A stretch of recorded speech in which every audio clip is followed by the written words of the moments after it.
വിളിച്ച് സംസാരിപ്പിക്കണം. ഞാൻ ഈ കുഞ്ഞുങ്ങളെ ഒന്ന് കണ്ടപ്പോൾ നിങ്ങളെപ്പോലെ തന്നെ കുഞ്ഞുങ്ങളുടെ ഓട്ടവും ചാട്ടവും കളികളുമൊക്കെ കാണുന്നത് എല്ലാവർക്കും എനിക്ക് ഒത്തിരി സന്തോഷമാണ്.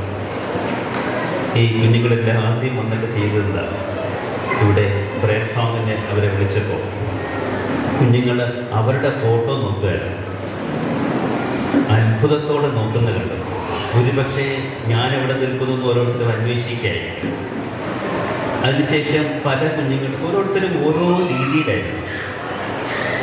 എല്ലാവരുടെയും നോട്ടം നമ്മിലേക്ക് ഈ പ്രദേശത്തിങ്ങനെ എന്താ സംഭവിക്കുന്നുള്ള ഒരു ജിജ്ഞാസയോടെ നോക്കുകയാണ്.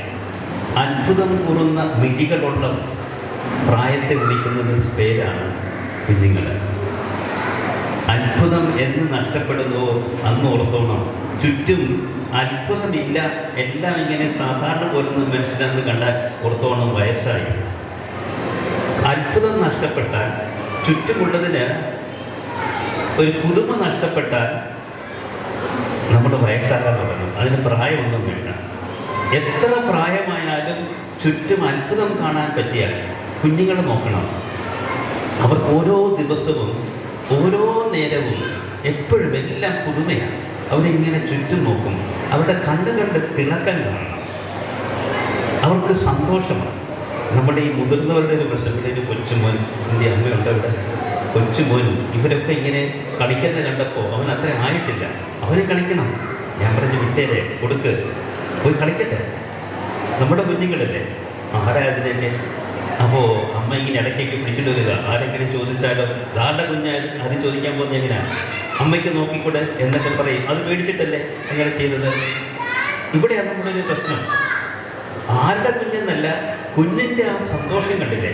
അവൻ ഈ കൂട്ടത്തിൽ കൂടാൻ, എല്ലാം ചെയ്യാനും സന്തോഷമാണ്, എല്ലാം ചെയ്യാനും അവനിങ്ങനെ റെഡിയായി നിൽക്കുക.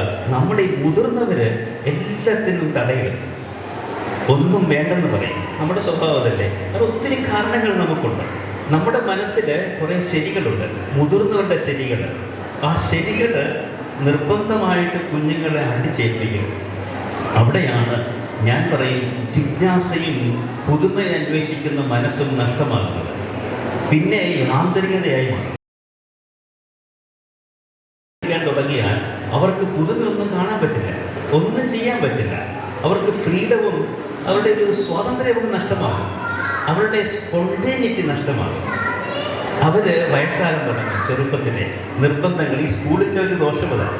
എല്ലാ സ്കൂളുകളിലും കറക്റ്റ് ചെയ്ത് പോകാം. അത് സ്നേഹത്തോടെ അവരോടൊപ്പം നടന്നു പോയാൽ മാതാപിതാക്കളൊക്കെ നോക്കേണ്ടത് ഒരു കാര്യമെന്നാണ് എനിക്ക് തോന്നുന്നത്. ഞാൻ കുറേ വർഷങ്ങൾക്ക് മുമ്പ് ഞാൻ ഇറ്റലിയിലായിരുന്നപ്പോൾ അവിടെ, കഴിഞ്ഞ വർഷം പറഞ്ഞൊന്നും എനിക്ക് അറിഞ്ഞുകൂടാ, ഞാൻ അവിടെ ഒത്തിരി സ്ഥലങ്ങൾ ഇവിടുത്തെ പോലെ ആളുകളിങ്ങനെ കാണാൻ വരും.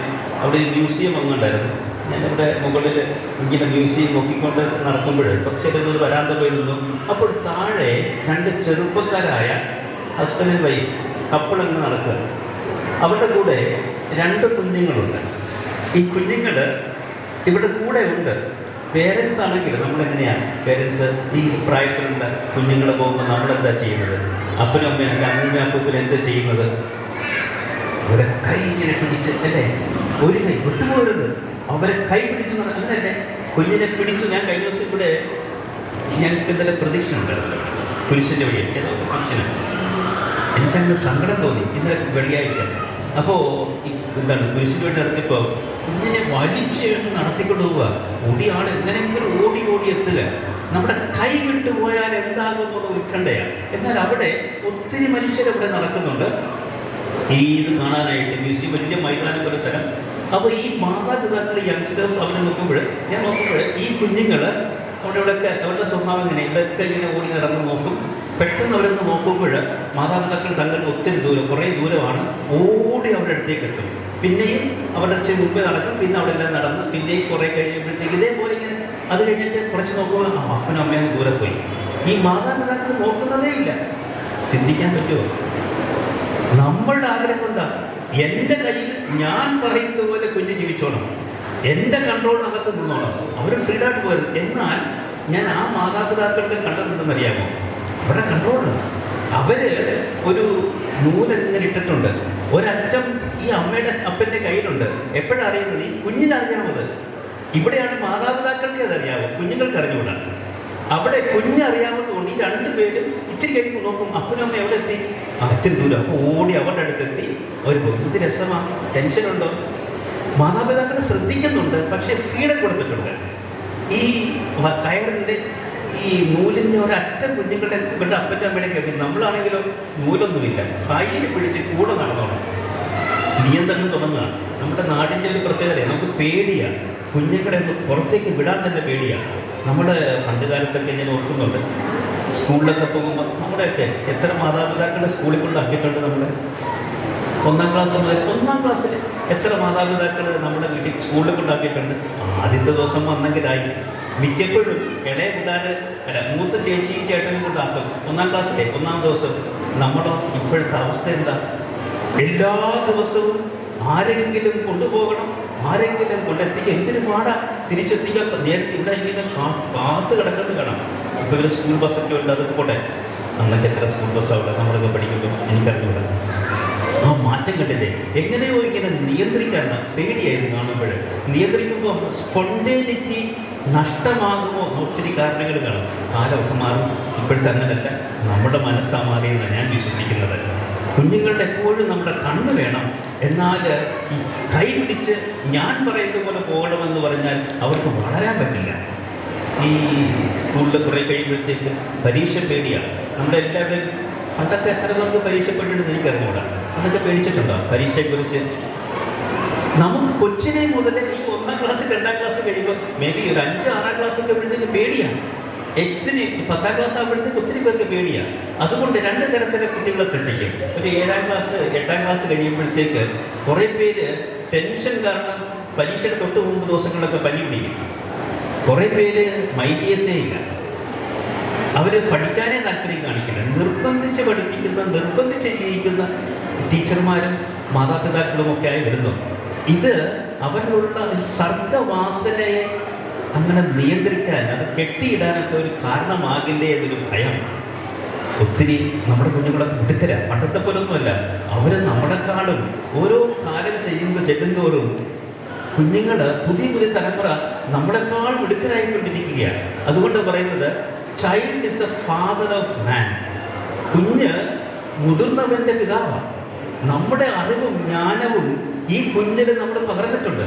അപ്പോൾ അവരുടെ നമ്മളെക്കാൾ കഴിവും അറിവുള്ളവർ അടുത്ത തലമുറ. ഇത് മനസ്സിലാക്കിയിരുന്നെങ്കിൽ മാനിക്കാൻ തുടങ്ങും. എനിക്കിന്ന് നിങ്ങളോട് സംസാരിക്കുമ്പോൾ നമ്മുടെ കുഞ്ഞുങ്ങളെയൊക്കെ ബഹുമാനിക്കാൻ പഠിക്കാം. അറിയാം, നമ്മൾ തിരിച്ചല്ലേ പറയുക. അവർ നമ്മളെ ബഹുമാനിക്കണം എന്നല്ലേ പറയുന്നത്. നമ്മൾ പഠിപ്പിക്കുന്നത് എന്താ? മാതാപിതാക്കളെ ബഹുമാനിക്കണം, ടീച്ചർമാരെ ബഹുമാനിക്കണം, മുതിർന്നവരെ ബഹുമാനിക്കണം എന്ന് നമ്മൾ പറയുക.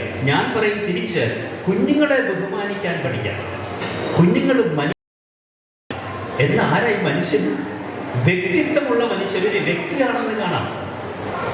ഭ്രൂണാവസ്ഥയിൽ ഒരു വ്യക്തിയായി മാറുകയാണ്, ഇൻഡിവിജ്വല. അതുകൊണ്ടാണ് ഈ ഭ്രൂണഹത്യക്കെതിരെ ആരെങ്കിലും സർക്കാർ ഭ്രൂണം ഇത്ര നാളേക്ക് കൊല്ലരുത് എന്ന് പറയാൻ കാരണം വ്യക്തിയാണ്. വ്യക്തിക്ക് മാന്യതയുണ്ട്, അവകാശങ്ങളുണ്ട്. നമ്മുടെ കുഞ്ഞുങ്ങൾ വ്യക്തികളാണ്.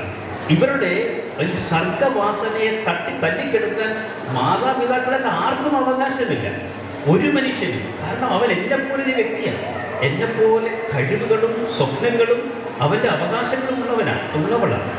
നമുക്ക് കുഞ്ഞുങ്ങളെ മാനിക്കാൻ പഠിക്കാം. കുഞ്ഞുങ്ങളായിരിക്കുന്ന അവസ്ഥയിൽ എൻ്റെ ഇഷ്ടാനിഷ്ടങ്ങൾക്കെതിരെ താളം തുള്ളി നടക്കുന്നവരല്ല.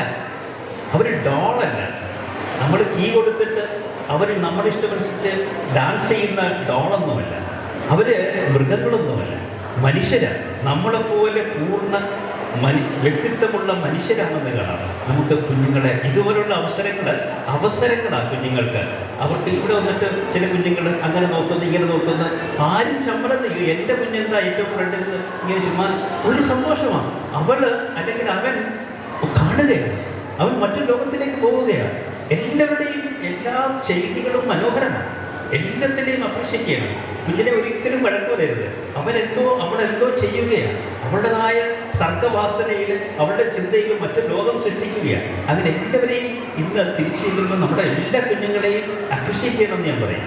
ഒരു കുഞ്ഞിനെ പോലും പുറകിലോ അല്ലെങ്കിൽ മാറി നിന്നോ ഒന്നും ചെയ്തില്ലെങ്കിലോ അത് തെറ്റിപ്പോയി ഒരിക്കലും പറയരുത്. അവൻ ചെയ്തത് നല്ലതാണ്, അവന് അത്രയ്ക്ക് കുറഞ്ഞ പക്ഷെ സ്റ്റേജിൽ കയറാൻ ഇവരോട് കൂടെ നിൽക്കാൻ അവസരം അവന് പറ്റിയില്ലേ? മതി. നമ്മൊന്നും നിർബന്ധിച്ച് ആരെയും ചെയ്യിക്കുന്നവരല്ല മാതാപിതാക്കളെ. കുഞ്ഞിൻ്റെ സർഗവാസനകളെ കണ്ടറിയുന്ന, തൊട്ടറിയുന്ന.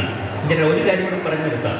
അപ്പൂപ്പനും അമ്മൂമ്മയും അമ്മയും അപ്പനും കുഞ്ഞുങ്ങളെ നോക്കുന്നവരാകണം, കണ്ണു തുറന്ന് കാണുന്നവരാകണം. എന്തെന്നറിയാമോ? കുഞ്ഞുങ്ങളുടെ ഓരോ വളർച്ചയിലും ഓരോ ഇപ്പൊ കുഞ്ഞു ഒന്നില്ലേ അവൻ ബുദ്ധിമുട്ടുക്കാനായിട്ട് വരും. അവന് ഡാൻസ്, ഈ നൃത്തവും സ്പോർട്സും ഒക്കെ മിടുക്കലായിരിക്കും. അവൻ ഈ സമൂഹത്തിൽ ഇടപഴകാൻ വളരെ എളുപ്പം കഴിയും. ഏത് സമൂഹത്തിൽ കൊണ്ടുവിട്ടോ അവൻ ഒരിക്കലും ഇതിനെ തല്ലിക്കെടുക്കരുത്. അവൻ ഫ്രീ ആയിട്ട് വളരട്ടെ. ഇതുപോലെ മാതാപിതാക്കൾ ഓരോ കുഞ്ഞിനെയും നോക്കണം. അവനിലുള്ള ഒളിഞ്ഞു കിടക്കുന്ന അവൻ ആരാണ് മാറും.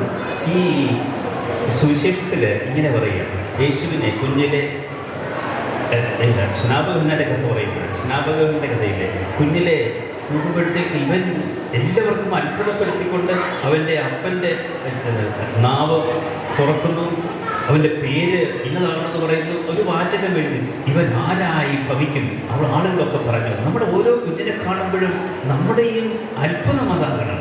അമ്മ ഇങ്ങനെ നോക്കണം, അപ്പനിങ്ങനെ കുഞ്ഞിനെ നോക്കണം.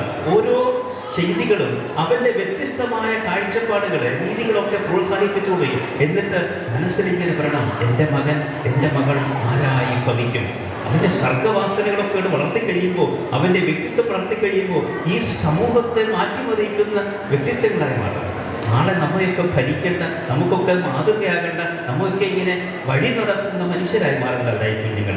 നമുക്ക് ബഹുമാനിക്കാൻ ഇപ്പോഴേ പഠിക്കാം. കുഞ്ഞുങ്ങളെ കണ്ടിട്ട് ഈ ആഞ്ഞിലിക്കുരു കണ്ടിട്ട് ആ ആഞ്ഞിലിക്കുരുവിൽ ആഞ്ഞിലി മരം കാണുന്നവരാണ് ജ്ഞാനമുള്ള മനുഷ്യർ. ആ കുരുവില്ലേ, തേങ്ങ കണ്ടിട്ട് തെങ്ങിനെ കാണാൻ പറ്റുന്ന മനുഷ്യർ, ആഞ്ഞിലിക്കുരു കണ്ടിട്ട് വിശാലമായ ആഞ്ഞിലി മരം കാണാൻ പറ്റിയ അവൻ ജ്ഞാനിയാണ്. മാതാപിതാക്കളെ ജ്ഞാനിയാകണം. കുഞ്ഞുങ്ങളെ കണ്ടിട്ട് അവൻ ആരായി ഭവിക്കുമെന്ന് അത്ഭുതം കൂറണം. അതുകൊണ്ട് ഇപ്പോഴേ പ്രോത്സാഹിപ്പിക്കണം. എല്ലാം നന്മയാണ്, കുറ്റം പറച്ചിലല്ല. അവനെ മനസ്സിലാക്കാൻ ഒരു കാര്യം കൂടെ, അവരെ ഒക്കെ ഒന്ന് കേൾക്കാൻ, അവരോടൊപ്പം ഇരിക്കാൻ, അവൻ്റെ ചിന്തകളൊക്കെ ഒന്ന് ബഹുമാനിക്കാൻ, അവനെ സ്നേഹിക്കാൻ നമുക്ക് സാധിച്ചാൽ നമുക്ക് നല്ലൊരു തലമുറയെ വാർത്തെടുക്കാനാവും. ഇതിന് സഹായിക്കുന്ന ടീച്ചർമാരെ പ്രത്യേകം അഭിനന്ദിക്കും. നമ്മുടെ കുഞ്ഞുങ്ങളൊക്കെ എന്ത് രസമാണ്, ഇവരിങ്ങനെ നോക്കുന്നുണ്ടല്ലേ, അവർക്കൊക്കെ അവരുടേതായ രീതികളുണ്ട്, ഓടി നടക്കുന്നുണ്ടല്ലേ, എത്ര മനോഹരം.